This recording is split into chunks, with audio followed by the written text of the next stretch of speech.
Hi, it's Kevin. Welcome to Relationship Ready. Thanks for coming. Today, we're going to talk about something that makes relationships sick, that makes them toxic. And don't we all want less toxic relationships? Well, today we're going to talk about secrets that make you sicker. If you've heard this before, hopefully you're a step ahead of me. If not, then let's break it down, because we're going to break down the definition of secret and the definition of private, because those are two very different things. And we're going to talk about the value of privacy, because having privacy is a valuable, cherished thing for us all. But secrets, those can get us sick. So what's the definition of secret? Not known or seen, or not meant to be known or seen by others.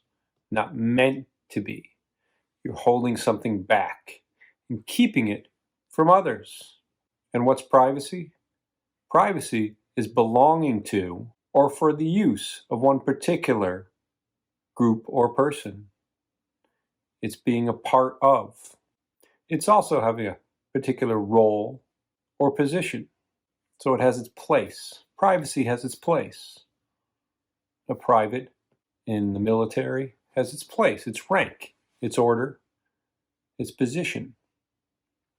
And privacy in relationship has its place also.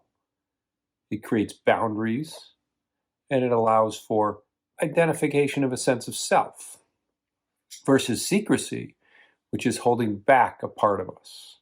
It doesn't have a role, it doesn't have a place.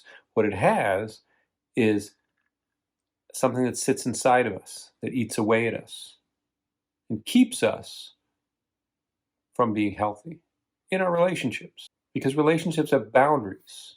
Privacy is what creates boundaries. One of the things that creates boundaries. And having boundaries allows us to stop where we are and allow where others to begin. So that we're not all up in each other's business and all up. Because that's what secrets are. Is what are you hiding from me? What am I keeping from you? How are you keeping what's on your phone from me?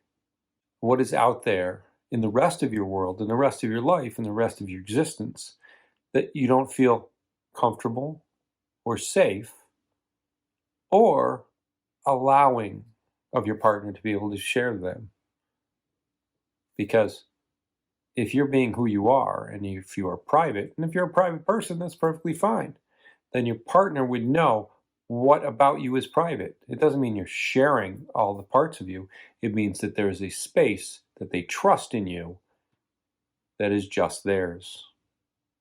You and your partner need to agree on what is private and what is not. There might be parts of your history, past relationships. You may not want to rehash all the past intimacy of your past relationships. You may not want to rehash all the past intimacy of your family history.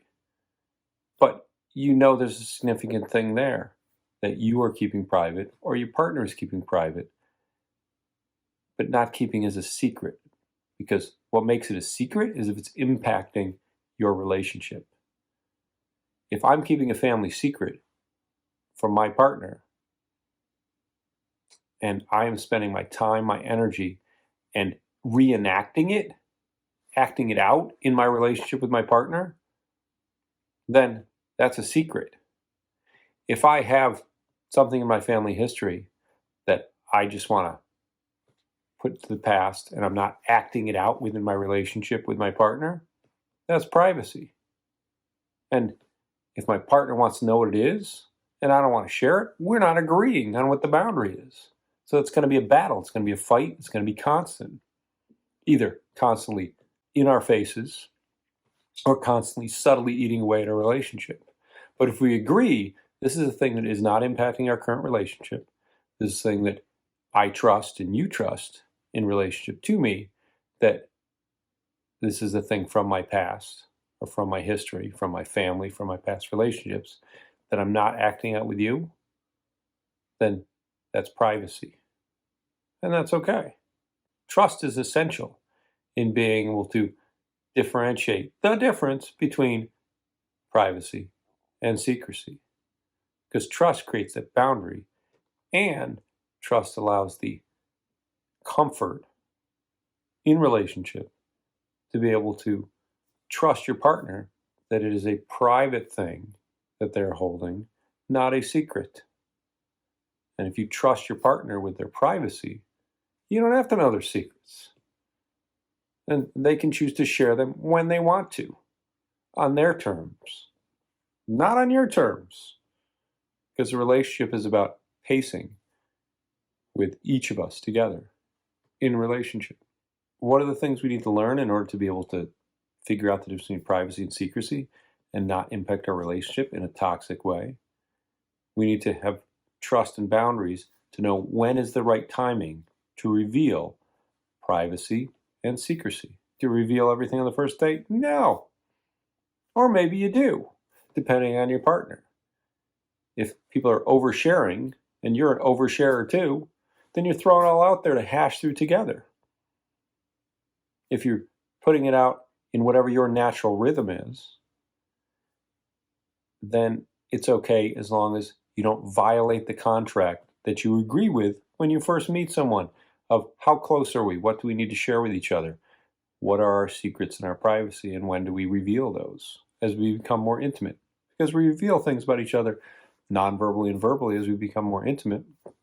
But what we need to learn is how to get to that agreement, and you get to that agreement verbally and non-verbally, with an agreement of a contract every time you enter a relationship. We need to be self-aware.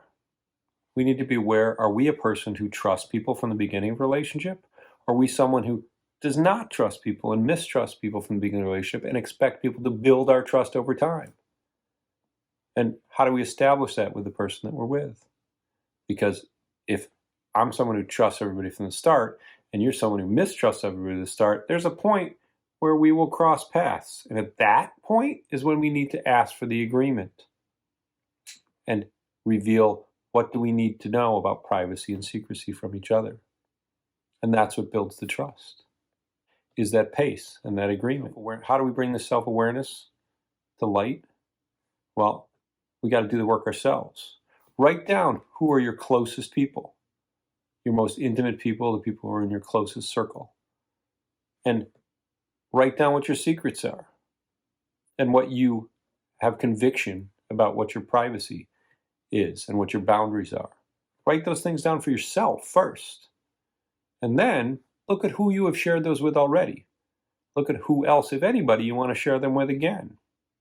And as you build relationship, decide when you would like to share them with people, when you would like to share them with your partner.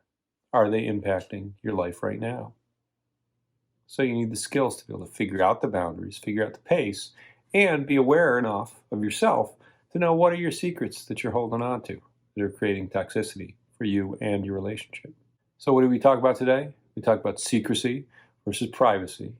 We talked about the proper boundaries that are negotiable and have agreements between the two people in a partnership to be able to determine how do we pace our secrecy and our privacy?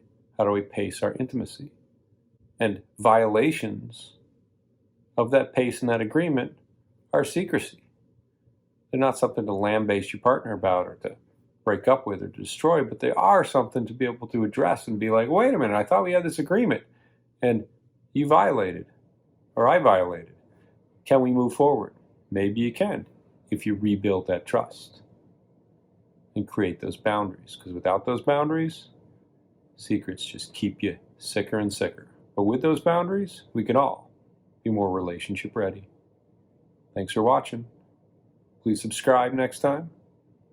And we'll see you next time with all the episodes here on Relationship Ready.